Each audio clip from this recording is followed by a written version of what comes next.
Hello, everyone, and welcome to this special episode on digital health. This episode is brought to you by Ithnain, and Ithnain is your medical plan backbone that extends your medical care beyond the clinic. I'm your host, Hanan Al-Tayyib. I am a family physician and consultant of diabetology here in Saudi Arabia.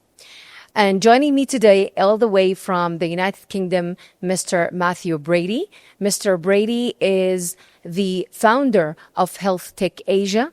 And for those who are not familiar with Health Tech Asia, it's a news platform that covers digital health across Asia, where Mr. Brady was able to meet a lot of experts in the field. Also, he's the co-founder of Pole Alliance, which is a global nonprofit that focuses strongly on digital health. Mr. Brady is a communicator, writer, and a storyteller with a great and global experience. So welcome, Matt. Oh, thank you so much. And that's a very kind introduction. Well, let us, Matt, talk about and acknowledge the greatness of digital health. And nowadays we see this digital health is coming everywhere and digitalizing our health. I remember back in the days when I used to go to the doctor office, it was like everything basic, everything paper-based form and kind of really basic stuff that we used to see. And now we don't witness that anymore. We see lots of changes in terms of screens, softwares, computers, and even the communication between healthcare providers came more digitalized. So let us jump into the basics of asking you, Matt, what is exactly the basic of digital health? What is the concept? And why do you think it's important? So I think you've described it very well. So, that is a scene that's familiar to many of us, namely screen technology deployed in healthcare settings. I mean, now we can talk to a doctor through the smartphone, whereas previously that wasn't possible in many cases. And so, but in a nutshell, the way I see it, digital health is a pretty broad discipline or broad term, but at the heart of it is technology, so namely digital. And technology that really drives better patient outcomes, so enhances patient outcomes. And when we talk about technology, because technology in itself is pretty broad, we're looking at aspects of artificial intelligence, for instance, blockchain connectivity, so 5G connectivity, for instance, and data analytics, and we're not used in isolation, but more in combination with one another. And so, for instance, if you look at telemedicine or virtual consultations, that would use aspects of connectivity perhaps and artificial intelligence in a form of digital avatars or digital twins, or IoT, which again is underpinned by connectivity, so Internet of Things, or Internet of Medical Things. And so it's a very complex area. But we're in the midst of a revolution, as I see it, or a whole new era, much like any other industry. So, finance is being disrupted by technologies forming, fintech, and health tech is no different, or digital health is no different. The pandemic had a big part to play, I feel. Definitely. So, 5 years ago today, more or less, and when all of us were under lockdown. Yeah. What fun times. And healthcare systems were under tremendous pressure around the world. And despite everyone's best efforts, I thought, frontline care workers did a tremendous job. But nonetheless, there were, gaps. And so technology came to the rescue. We saw how many countries worldwide pivoted to new solutions like telemedicine. So it was adopted in America very quickly, whereas previously there were certain hurdles in place.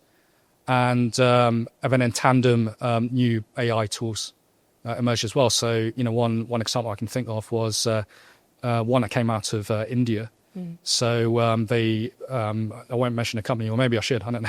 But so this company used a tool to look for TB, patients' lungs. And so they repurposed that to look for COVID, coronavirus in patients' lungs. And so, very simple pivots, but used to great effect. And so here we are today, 5 years on. Typically when you innovate, you don't go backwards, and so digital health is here to stay. But in parallel with that, we're seeing massive advances in technology, huge advances.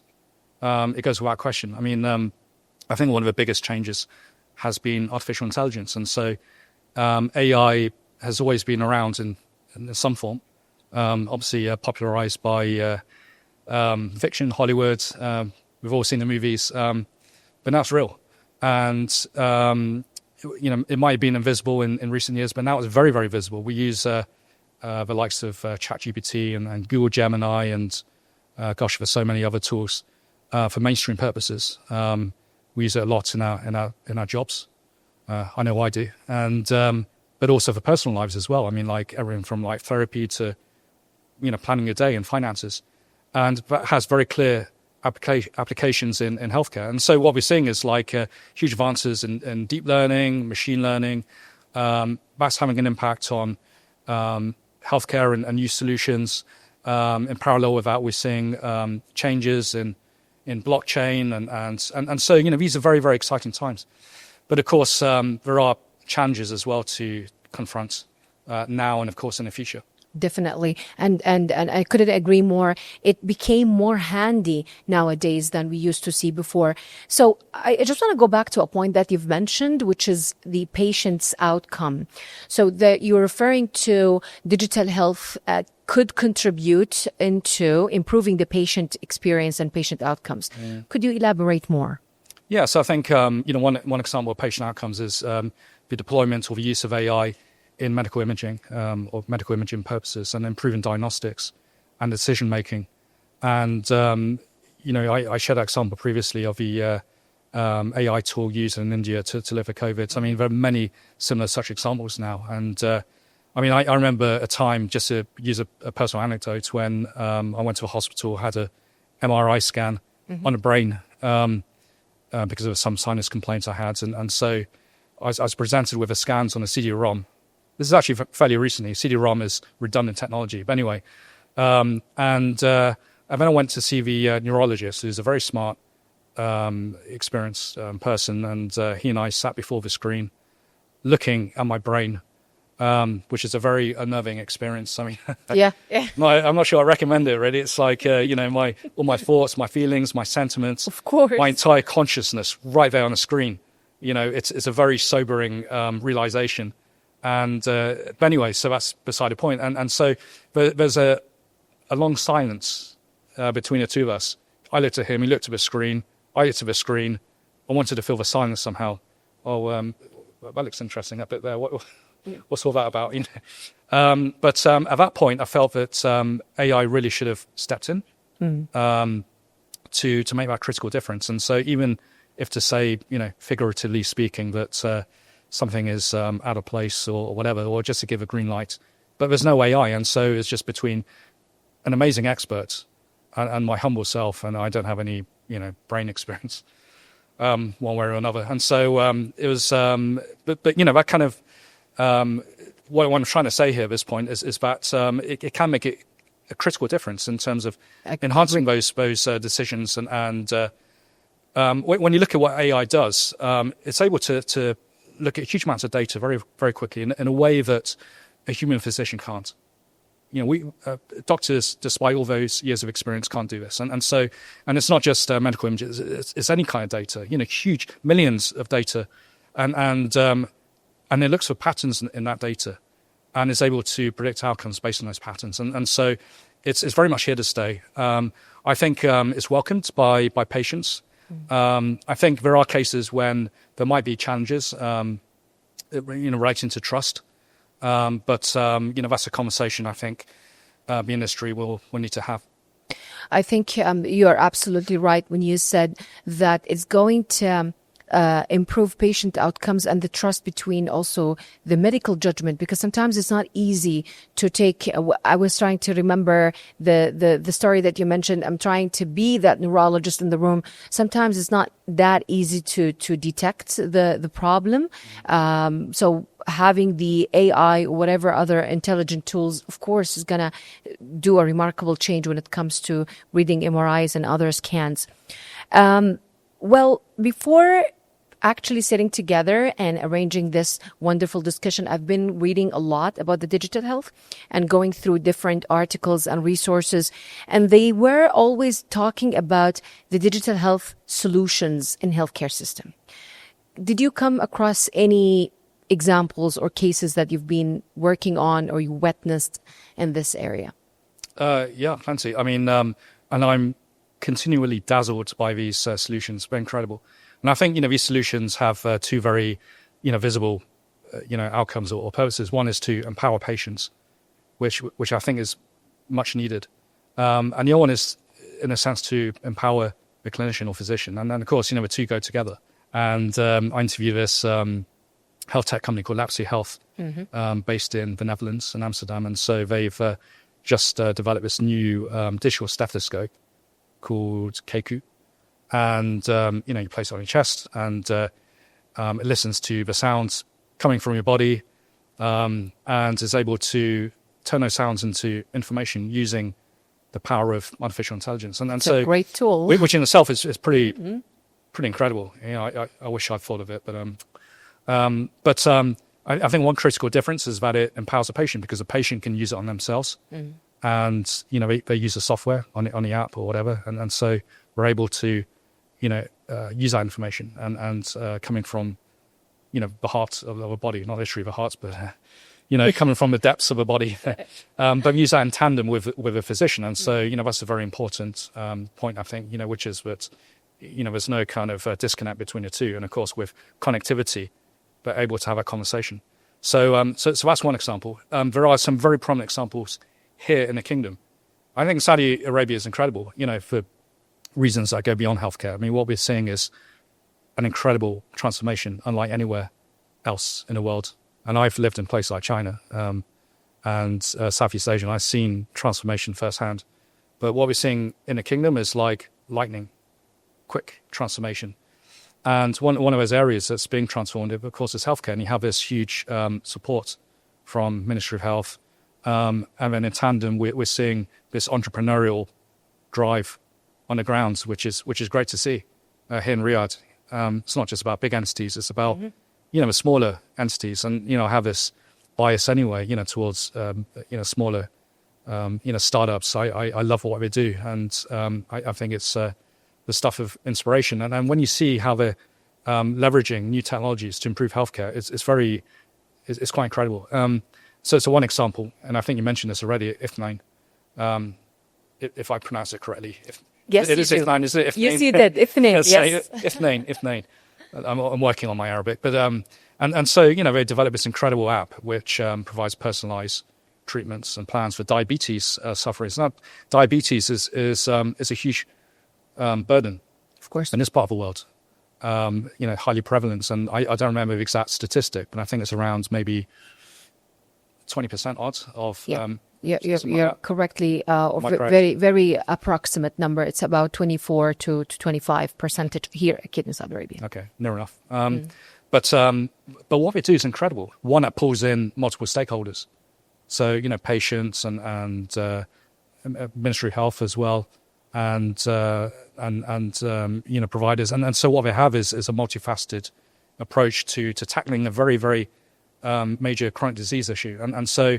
And I think what we have here is a great case study that can be deployed in other parts of the world. I mean, diabetes is not just an issue here in the Gulf; it's also an issue in Southeast Asia. I know this. Yes. Having lived in Malaysia, I mean, it's a major issue. I mean, we can all learn from one another, and having this drive, from the top in Saudi Arabia and this kind of entrepreneurial, spirit, I think is a very compelling mix.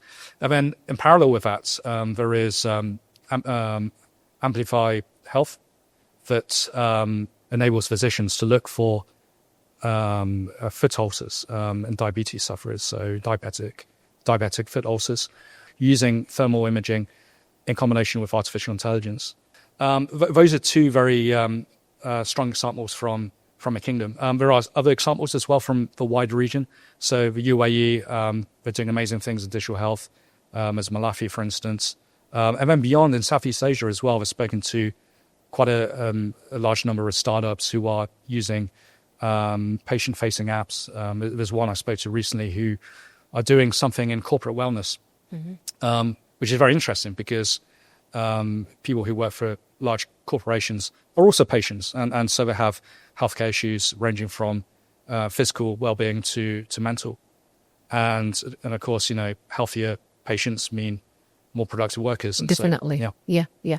Well, thank you so much for sharing all of these experiences in the other areas, because this is exactly in the areas of the Middle East, because this is exactly what I was leading to in my second question. Having like a quite, I would say, long time in the Middle East yourself, and you've been experiencing the differences between different countries as well, and specifically speaking about Saudi Arabia. All of these opportunities that you've mentioned, which are really great, doesn't come free of challenges. Of course, we are paying the price of challenges. So where do you think the challenges here on digital health, if we are trying to integrate both systems, the digital health and the healthcare system, where are the challenges that we might face?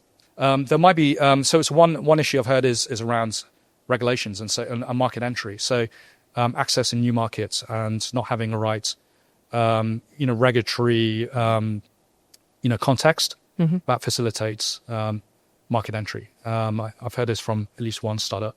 So, it's really kind of having that common framework across a region, perhaps. There is another concern which might not relate to the region per se, but generally, which is one of ethics. I think I might have highlighted it previously. So, as technology evolves, so do concerns around the ethical adoption and implementation of technology. So lots of concerns about bias, for instance, in large language models, and there's so many cases I come across all the time. Like there's a skewing towards a certain demographic or whatever. We can't allow that to continue. Definitely. It's a no-brainer. It's just unforgivable. Definitely. It has to work for all of us, so that no one is left behind. Absolutely right. The idea of digital health could cover all of these disparities is not easy. And understanding the culture and the background of every single person, every single patient is a complete different story. So, as you correctly mentioned, if we could all of us together learn how to work with each other to overcome these challenges. What about the cost, though? Do you think it's one of the things that having such very intelligent devices, intelligent tools, how would that impact the financial budget and the outcomes and the economic levels? I'm not talking about Saudi Arabia specifically, but overall among the world. Do you think this is going to be more of costy area in the healthcare? Well, I think, if you look at one of the positive trends happening in the region is this drive towards value-based healthcare and long-term cost savings. So it's being able to, identify issues early and using technologies to that effect to avert longer-term costs. When you look at other industries, even entertainment, for instance, you look at Amazon and Netflix, and all this is like Kareem. We're talking about models that are entirely different from anything we've seen previously. But that works out very favorably for the consumer. I don't see why that should be any different for the patients. I feel that what we have at the moment is archaic and it's ripe for disruption. Let me take you in the digital health again arena. And I think you've had multiple or lots of interviews with leaders in the field and experts in the field. Can you share a story? Something caught your attention? Oh gosh, you put me on the spot. So, I haven't thought about this. What are my talking points? I'm just struck by the expertise that we have. Just generally speaking, I am, I'm not a digital health expert, but I do tell their stories. And so I am struck by the extraordinary expertise that we have across different areas. We're talking about people who don't just have clinical expertise, strong backgrounds, treating patients, or perhaps in a specific area, like, for instance, cardiology or neurology. That in itself is worthy of respect and admiration. But we know how to run a business as well. We know how to run a startup. That in itself is challenging. I mean, it's not easy launching a business. So we have that and the clinical aspect. And then they're familiar with technology. So, and we're having to learn all the time because technology keeps changing. And so all of a sudden, they know artificial intelligence and data and analytics and all that kind of stuff. And so, but not only that, we know how to apply it in a startup and a healthcare context. And so, on the basis of that, they have to work with regulations, and so they understand the policy context or the regulatory context. That in itself is challenging, and not just in one market, but maybe beyond in several markets. We need to know what's happening in China. We need to know what's happening in the US. We need to know what's happening in EU countries, and so so you have all of that, and brought into focus. One thing I have noticed as well is their ability to pivot very easily. So they don't resolutely stick to any one theme. And one example highlighted earlier, the corporate wellness app. So it started life as a corporate wellness. Yeah, corporate wellness. So people, everyday workers, they go to a job and they might have mental health concerns, or they might have physical kind of well-being concerns, and so this app guides the employer and it guides the employee, and it's a great idea because at the end of the day, healthier workers are more productive workers. Trust me, I need that app immediately. Well, we all need it. It's like I need an app for life, right? Get up in the morning, Matt, do this. Agree. I don't have that, unfortunately, but it's but no, just so it started life as a booking app, so. For booking appointments. And so over the space of several years, it pivoted to something else. So it's having that agility. Yeah. As a physician, part of my job is, and this is my genuine interest, is the medical research. And I think since you've mentioned the presidential meeting just a couple of days ago, they've concentrated also on that, collaborations or focusing on medical research. Where do you think the digital health, AI, or whatever other intelligent tool comes in the digital health system world could help in medical research?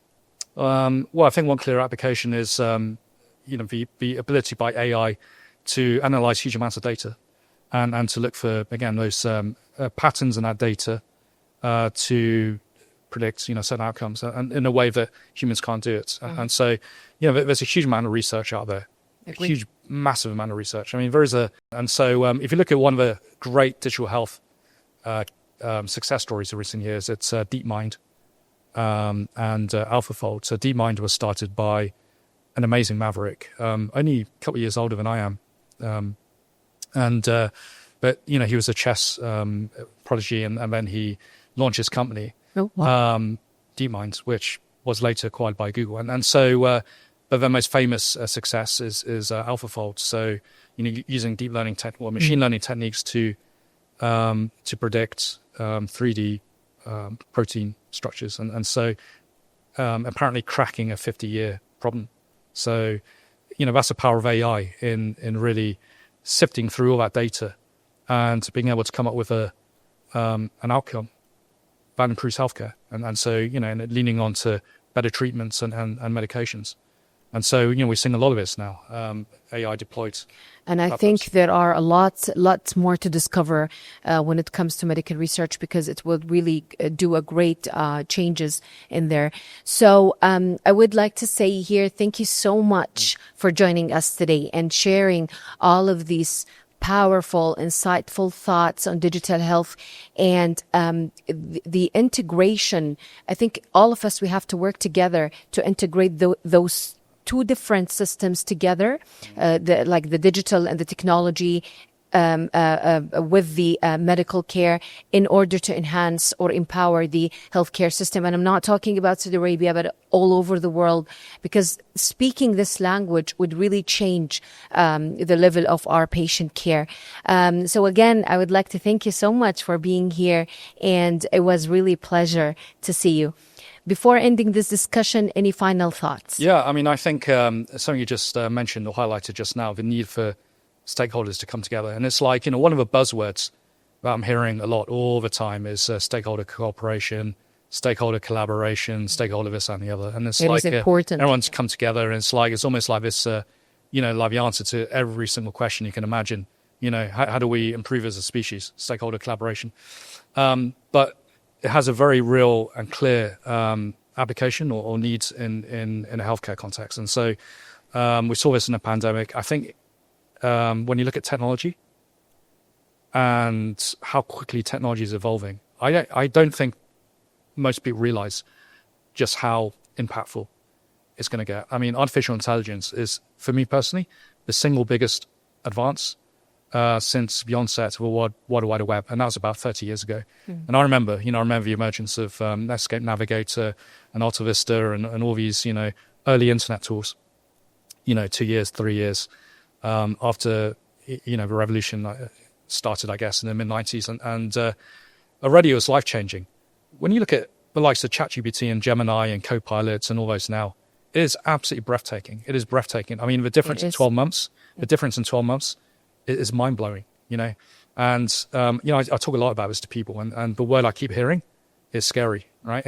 Scary, scary, scary. And it is scary. It's intimidating. I mean, it's something that I don't think any of us have experienced previously. Well, we haven't experienced it previously. So, and already we're entering the realm of science fiction. And so China this year, they released, DeepSeek, which stunned the world, stunned up the markets. And that's just one example, coming from Asia. America, of course, is forging ahead with its own AI technologies. And so it's happening so fast that it's difficult to keep up with change. I mean, regulations are, not keeping pace with innovation. And what does that mean for us as humans, as patients? Quite a lot. I mean, I highlighted ethics earlier, making sure that no one's left behind. I agree. It's going to be a tough one. It's going to be a really, really tough one. But somehow we need to come together as a species, which is not something that we're really good at. It's not really a human strength. Not easy. I don't think it's not human strength. We're not very good at cooperating, but we need to.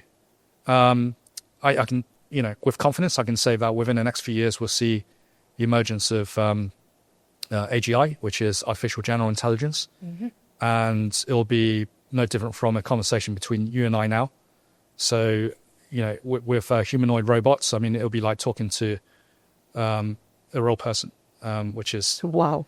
Yeah, a terrifying prospect. But then, or it could be a great prospect, who knows, right? But and then ASI, or the singularity, or artificial superintelligence, and that's when things get really interesting, because that really is, Hollywood's, and it could either be Terminator or it could be the opposite of Terminator, or smarter. It's like it could be a great gift, to humanity. But it's and the tech industry is divided on this. I mean, like, depending on who you ask, either optimistic or pessimistic. Well,